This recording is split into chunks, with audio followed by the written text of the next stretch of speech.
Have you ever heard of a country whose name tells you almost everything you need to know about its landscape?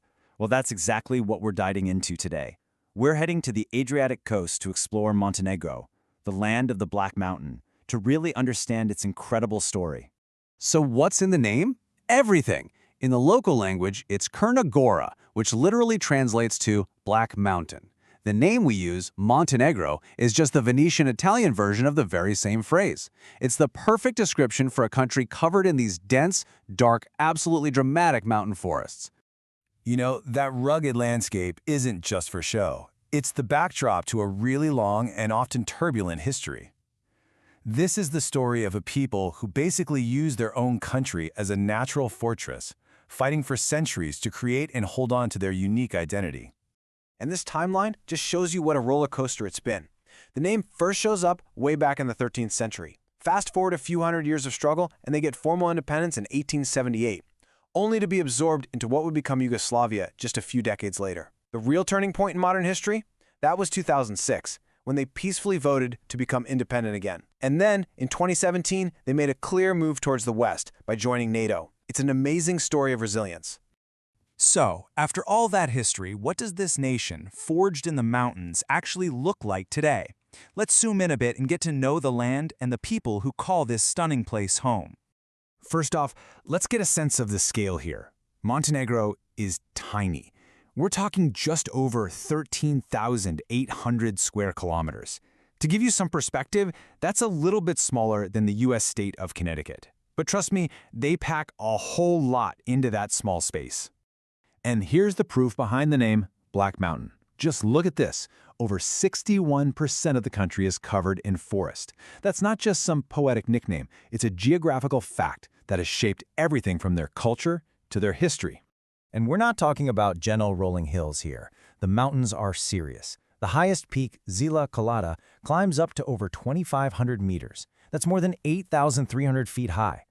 This is the heart of the Dinaric Alps, and it is just as breathtaking as it is challenging. So who lives in this dramatic place? Well, probably fewer people than you'd think. The entire country has a population of just under 600,000 people. I mean, that's smaller than the city of Baltimore. It really gives you a sense of just how intimate the scale of this nation is. But that small population is incredibly diverse. While Montenegrins make up the largest group, you've also got large Serbian, Bosniak, and Albanian communities.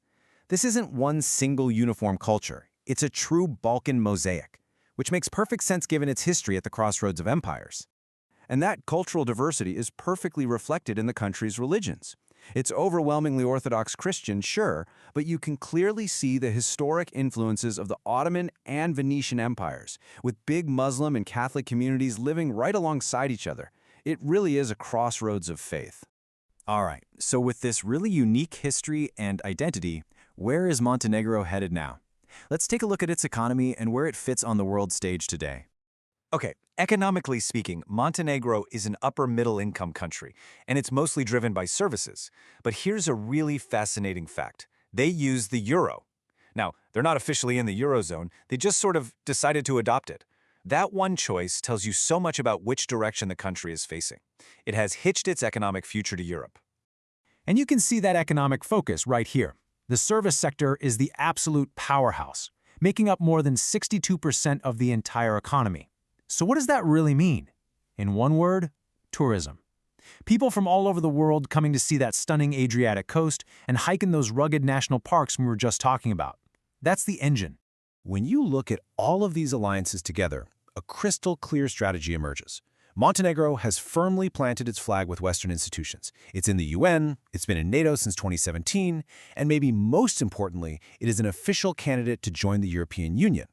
Pretty much every major foreign policy decision points in that one direction: deeper integration with Europe. Which brings us to this final question. For a nation that is literally named after its mountains, for a country that fought for centuries to be its own thing, what does a future fully inside the European family look like?